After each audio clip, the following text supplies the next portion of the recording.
আজ আমি বানাবো খুব চটজলদি একটা চিকেনের রেসিপি, চিকেন রেজালা। আপনারা সকলেই জানেন চিকেন রেজালা কিভাবে করতে হয়, তবে একটা জিনিস কি, এটা রুগীকেও দেয়া যায়।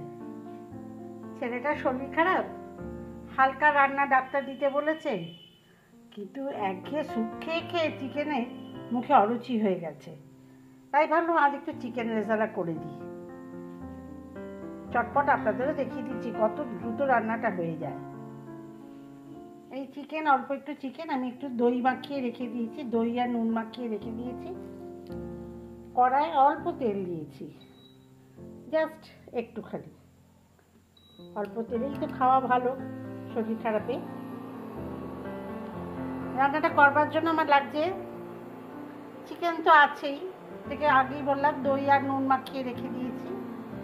একটু পেঁয়াজ আদা রসুন বেটে নিয়েছি, একটু পোস্ত আর কাজু বাদাম বেটে নিয়েছি,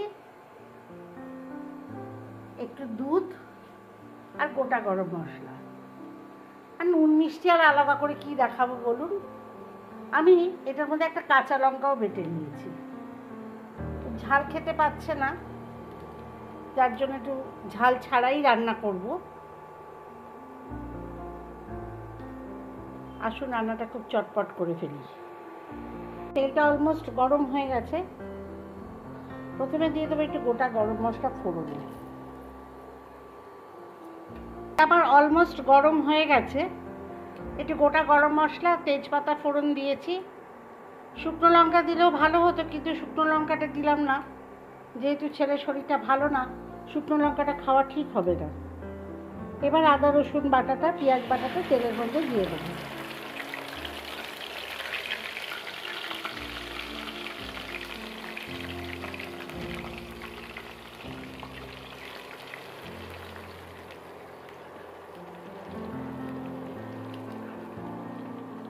আদা রসুনটা একটু বাটা ভাজা ভাজা হবে, পেঁয়াজটা। এতে হলুদ দেওয়া যাবে না, মশলাও খুব একটা কিছু লাগে না, অল্প জিরের গুঁড়ো দেওয়া যায়, না দিলেও কিছু এসে যায় না।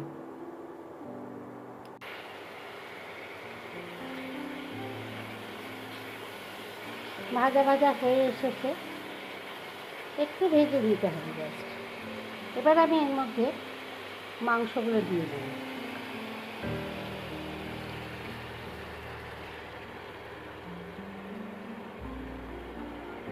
এই জলটা, দইটা ধুয়ে জলটা একটু দিয়ে দেবো পরে।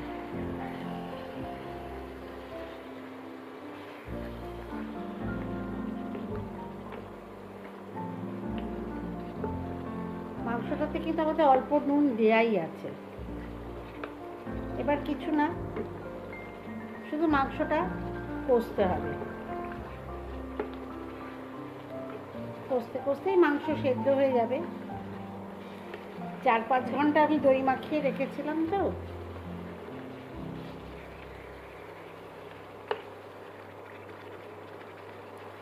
মাংসটা কষা না হওয়া অবধি নাড়াচাড়া করতে হবে।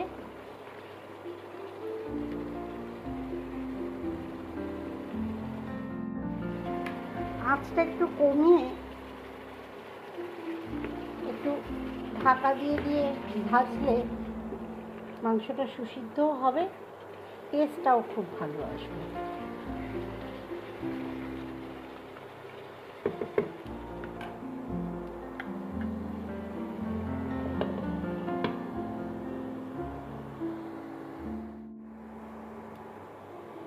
দশ মিনিট হয়ে গেছে। চিকেনটা কিন্তু আমার সেদ্ধ হয়ে আছে অলমোস্ট। জলটা একটু শুকিয়ে গেছে, একটু জল দিয়ে দিই।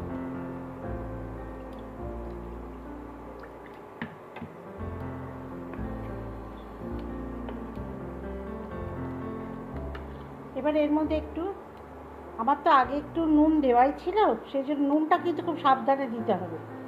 একটু নুন, একটু মিষ্টি আর একটু গোলমরিচ দিয়ে দেবো।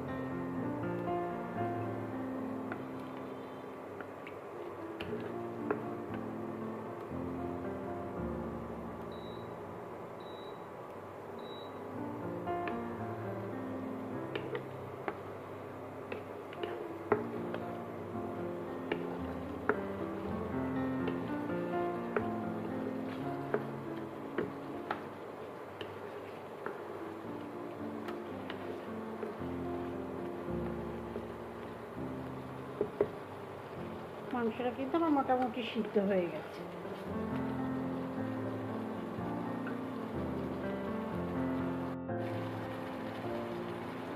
এবার আমি এর মধ্যে দিয়ে দেবো কাজু বাটাটা। কাজু আর পোস্তটা বেটে রেখেছিলাম।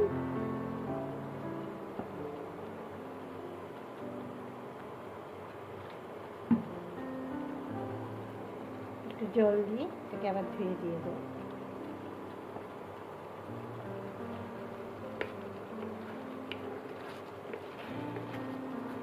পোস্তটা দিয়েই কিন্তু নাড়তে হবে, নইলেই তলা ধরে যাবে।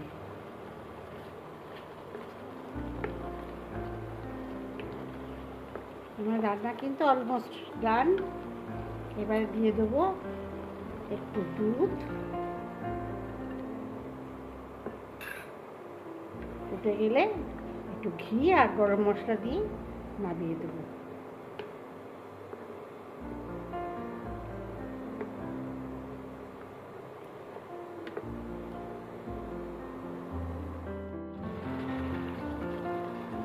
কাজু বাদাম বাটা, দুধ দেওয়ার পরে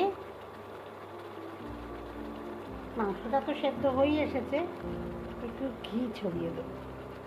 আপনারা পেঁয়াজ আদাটা ভাজবার সময়ও তখনও ঘিটা দিয়ে দিতে পারেন।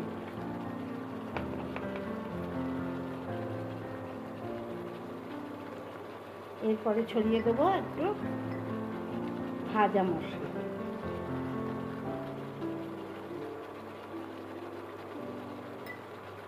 আর একটু ধনে পাতা।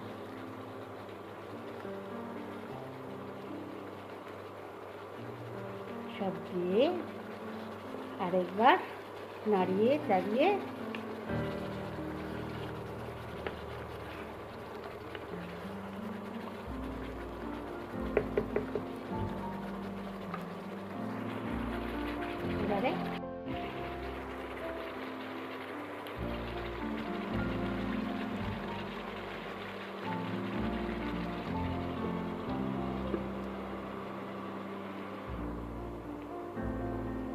এবারে গ্যাসটা বন্ধ করে দেবো। আমি ইন্ডাকশানে করছিলাম। এবারে একটু স্ট্যান্ডিং টাইম দিতে হবে, তারপরে আমরা এটাকে আবার ঢেলে ফেলবো। খাওয়ার জন্য রেডি, টেবিলে সার্ভ করে দেবো।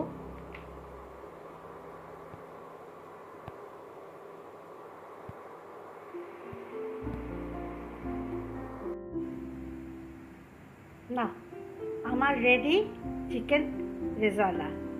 কত কম সময়ে চটজলদি হয়ে যায় বলুন, কোনো মশলাপাতির ঝামেলা নেই,